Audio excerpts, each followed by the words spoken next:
Hello, everyone. This is Elaine with Elevate Your Brand, and I'm a conscious marketing and branding coach who helps those soulpreneurs discover their more deep and authentic brand voice so that your natural niche can actually hear you through all the noise on the marketing platforms. So today, I want to talk about decisions and how to make better decisions using intuition. Every day we have to make multiple decisions about so many things, don't we? In our business, in our life. And some are small, some are big, and they all have consequences. They all have effects on our life. And therefore, if we can make better decisions even more quickly, sometimes it takes a little time. It doesn't mean we have to make every decision quickly, but if we can, then we can feel a flow. We can feel at peace with the decisions we make as well as making ones that maybe are more aligned with I call it our soul or our higher self. Our intuitive guidance can help us with that. So there are different flavors of intuition. Intuition has a complex kind of way of talking to us, but also how our rational mind works with our intuition. I point to my heart because there is evidence to show that intuition actually comes through the heart, obviously connects with the brain and the whole body. But that's another story for another day. What I want to talk about today is really just kind of that direct intuitive connection with our soul and why it can help us in so many ways. So the first thing is questions are the way to connect. If we don't ask, we won't get an answer.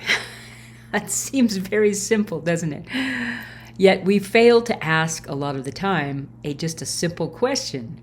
Now, how do we know what the answer is? Well, that's another step. So I'm going to talk about this so we can actually learn ways to integrate our intuition with our rational thought process and our rational ways of doing things.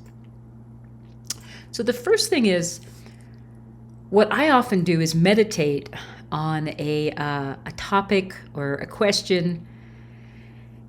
And if it's about my business in particular, I would connect with it through imagining that business as an entity, like a soul that's going to answer for me what my business thinks of it.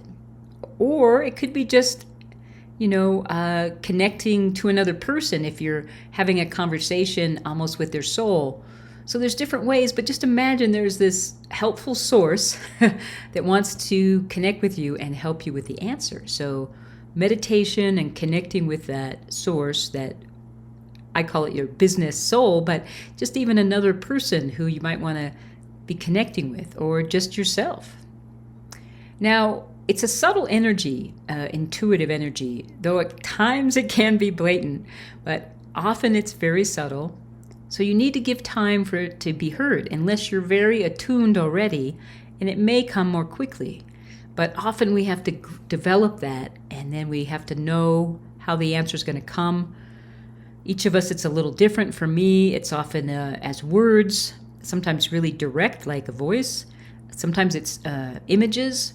And dreams are very important, as well as symbols in daily life. So again, be tuned for what yours are. The other way we can make sure to tune into our intuition is to really let ourselves feel what we feel about this potential decision. Is it one choice or several choices we're looking at? Whether it's about our business, it could be as simple as I'm creating a new service, and how do I feel about this service?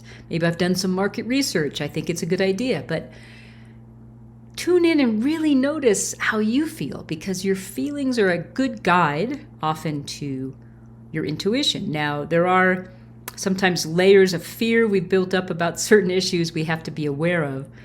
The fear can be useful, but it can be hiding our true feelings too. So let yourself tune in to, what do I really feel about this potential choice? If you have reservations or you have, let them be heard. Let them bring their voice forward.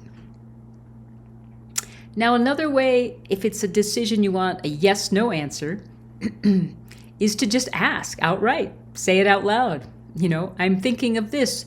Is this a good idea? Show me a sign. For me, it's often about getting a sign externally. This often comes for me in the form of eagles and hawks. I've had a lot of connection with them in my life. And so if I see one fly, the day I ask that right in front of me, I know, wow, that's a yes. Yeah.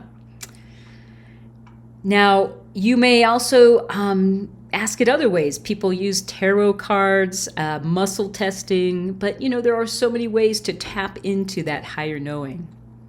I want to give you just a very brief example of how I used it to make a major decision in my life, which was kind of scary at the time, really.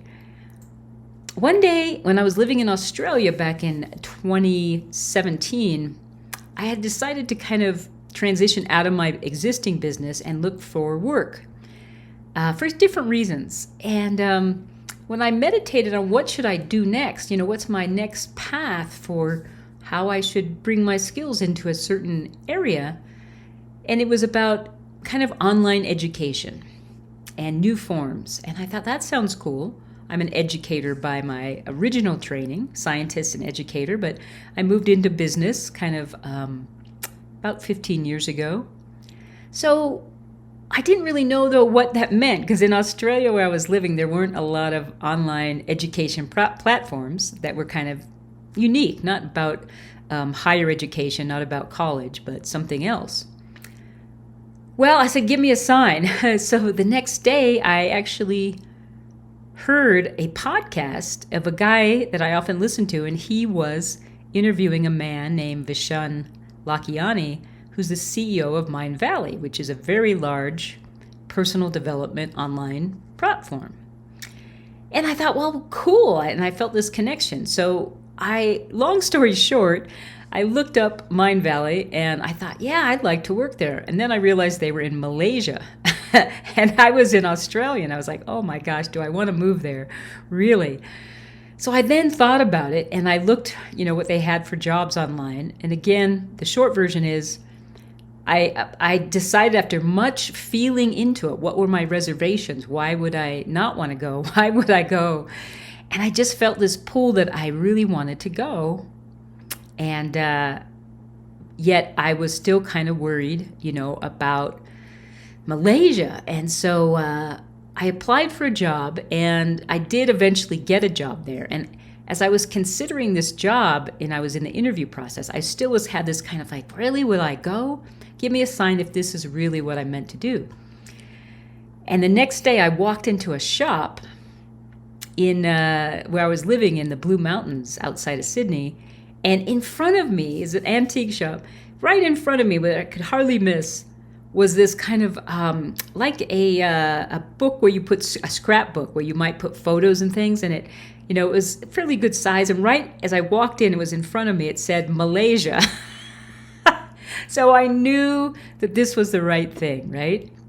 Even though it felt really scary and strange. And I did end up moving there, and it really changed my life in a lot of ways. So you can see how, with big decisions, sometimes we can still have fear, and even little ones, but we can work through it with our intuition. So remember, this is the important thing. Intuition is like a friend who's waiting to be asked. Just ask often, listen, act from that, and it's going to increase and help you more and more with your decision making. All right, that's it for today. Thank you.